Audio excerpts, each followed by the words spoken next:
fired into the church, and one live round was recovered from a handgun that appeared to have malfunctioned. Literally hundreds of pieces of evidence have been recovered thus far, which include electronic devices that will be further searched and processed. It now becomes our job collectively with all of law enforcement to process that evidence. Police say the suspect left behind a manifesto scheduled to post on YouTube during the shooting. It was removed by law enforcement. The shooter expressed hate towards black people.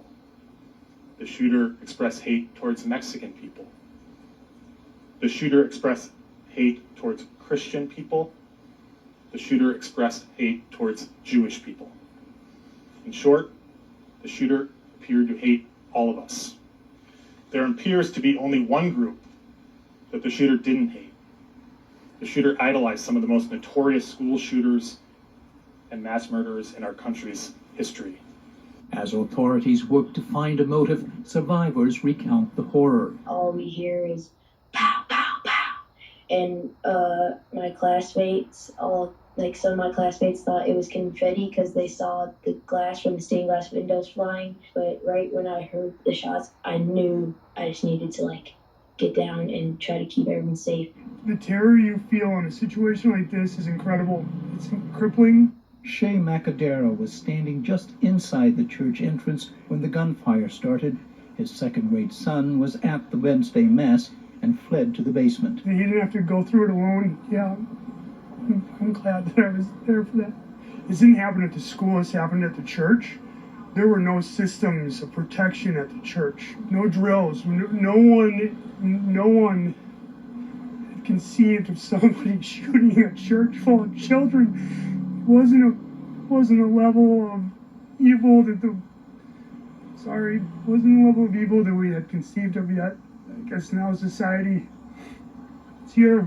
We have to deal with it. Last night was full of challenges for parents across this community. I put them to bed last night and they said, "Mommy, where's the bad guy?" And I don't like bad guys, I only like the police. And it's just devastating. Caitlin Nolan Bjorgi and her husband Andrew live across the street from the Annunciation Church. She heard the gunshots shortly after 8 yesterday morning. I look outside thinking that there's some kind of drilling going on. I didn't know what it was, and I open my front door and this man with his ginormous rifle is shooting up the side of the church, and I just immediately called 911, and then I called my neighbors who have kids that go there, and they didn't answer, and I felt this urge to get into that church, but I had to get my own kids, and I grabbed them, scooped them up in the car, and drove away.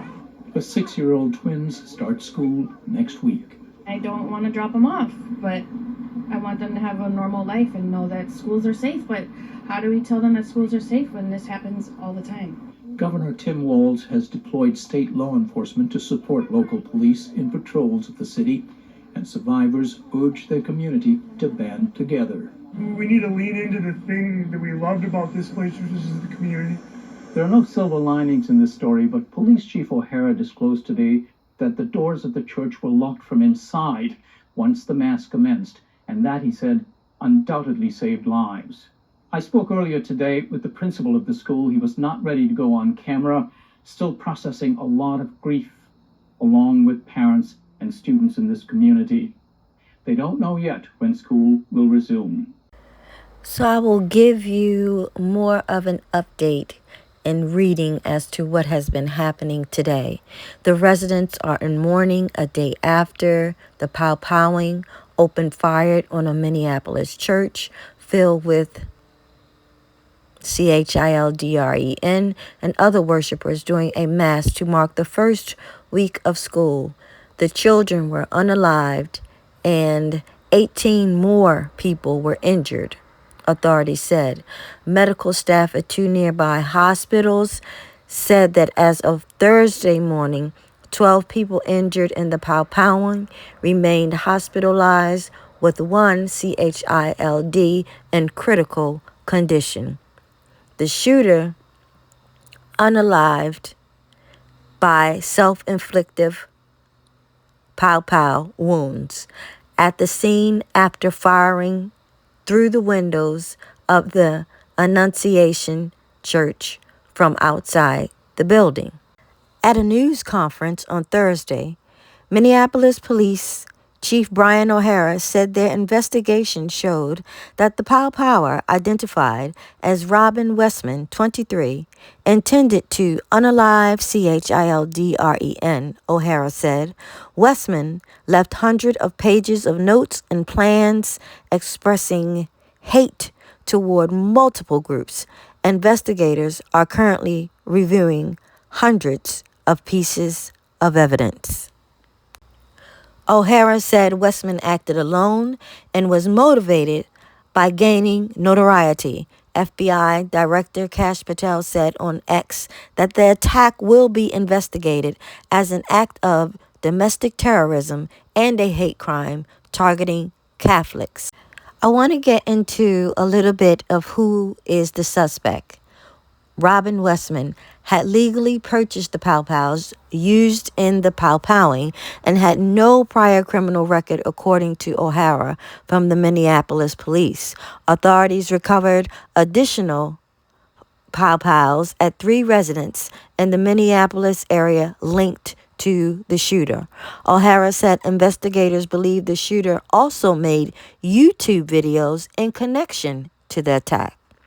The videos showed GUNs and weapon magazines marked with handwritten messages referencing names of past mass powers and other details. They also showed the inside of a notebook containing schematic drawings of a church sanctuary hall. In 2020, Westman's mother applied to change the name of her 17-year-old child from Robert to Robin. In court documents obtained by NPR, the mother, Mary Grace Westman, wrote, "Minor Child identifies as female and wants her name to reflect that identification." Police said the Power went to the school and attended services at the church when they were younger. The Power's mother was employed at the church. Authorities have not identified a specific grievance against the church or the school. So this is the Power and basically hates every person, according to police. Even hated becoming a transgender. Wow, this is crazy to me. Let's keep going with a little bit more. I want you to know what more officials are saying as to what's going on. Mayor Frey says his community is united in grief over an unspeakable tragedy. He is also calling for action to prevent similar GUN violence. Prayers are welcome, thoughts certainly welcome, but that's not enough, Frey told NPR's Michael Martin on Thursday. These KIDS were literally praying in church, and it is on us right now, not just to sit back, it's on all of us to take the necessary actions so that this kind of thing doesn't happen again. I totally agree. Let me give you an update as to what Governor Tim Walz is saying. I quote, "The students had to come to school to experience joy, curiosity, and learning, but instead they were met with evil and horror and death," Walz said on Wednesday as he stood near the scene of the powing. There shouldn't be words for these type of incidents because they should not happen, the governor said, and there's no words that are going to ease the pain. Whew.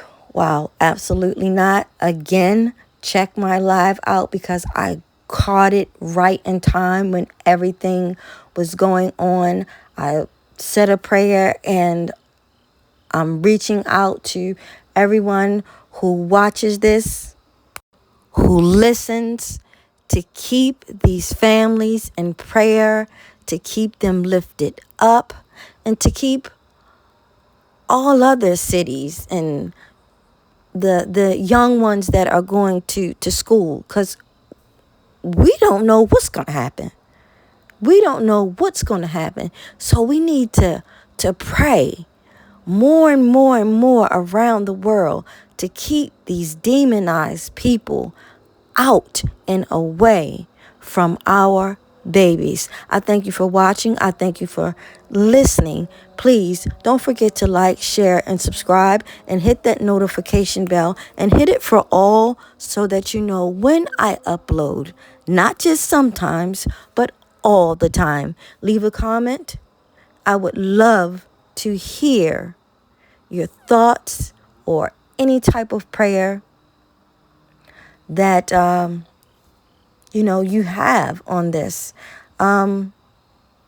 Maybe as a community we could do something and for them. I don't know. You guys let me know what you think.